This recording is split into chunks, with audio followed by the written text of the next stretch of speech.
Hey, it's Corey. Happy Canada Day to everybody. We just had Canada Day on Monday. Um, Very cool day. But for me, it's a tough day. Uh, I lost my mom on Canada Day. And this past Monday was the it marked 20 years since I lost my mom.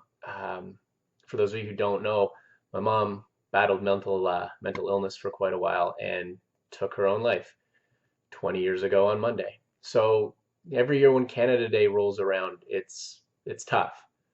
And I think back to my mom and I think back about specifically that time in life where she did make the decision to end her own life. I was in a really rough time there. It was a painfully difficult time. I mean, I don't think anybody should have to watch somebody that they love and somebody that they care about so much suffer so much and come to a spot where they feel like their only way out is to end their life like that. It's heartbreaking. It was devastating. And I was at this really low spot in my life because it just felt like life was getting way too hard. I had already been through some difficult things in life, and then this was the most difficult, the hardest thing I've ever been through. I didn't know how I was going to get through it. I just felt so low. Uh, my mother battled mental illness. My grandmother battled mental illness. And I'm just thinking, is this coming for me too? And if it is, like, I can't deal with this. I can't go forward like this. I don't want to end up like them. Maybe I just end my life too. And I was thinking about this so much, and this was just weighing on me. This life is just hard, and it feels like it's just going to keep getting harder, and I don't want to end up like them.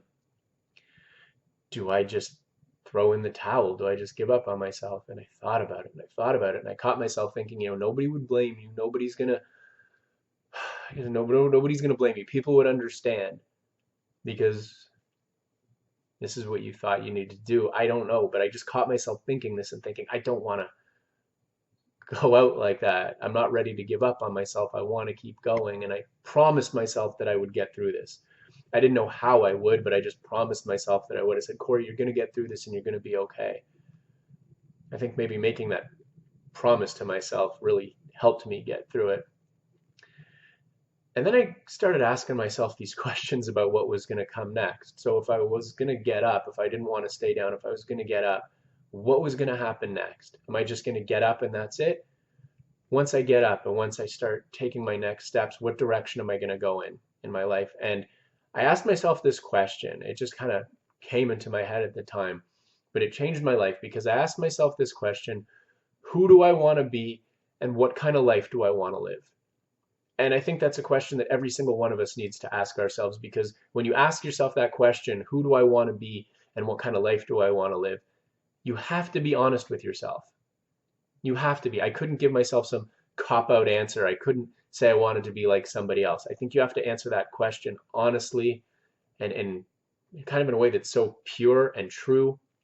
You can't answer it with fear or with limitation. You just have to go for it and answer that question. And so I did. And I answered that question to myself about the kind of person that I wanted to be, about this potential that I thought I had, that I wanted to realize, that I wanted to live a life that mattered, to make an impact, to become who I thought I was capable of being. And I had very few answers at the time. In fact, I don't think I had any except for one. One thing that I knew that I wanted to be happy. And I thought, above all, that's the most important thing in life, isn't it? Is to be happy. And I'm not just talking about sometimes happy or sort of kind of maybe happy. I'm not talking about watching Family Guy with your friends and having some good chuckles kind of happy, but then that's it. I'm talking about the kind of happy that you don't see very often in your life. Sustainable happy, growing happy, fulfilled, exceptional kind of happy in your life. And I was looking at where my mom was in her life before she killed herself, and even when she did. And I just thought how unhappy she was and for how long she was. And I think that for some reason we tend to think of happy as people are happy or they're not happy, right? Like you kind of are or you aren't. And it just doesn't work that way. There's this big range of it.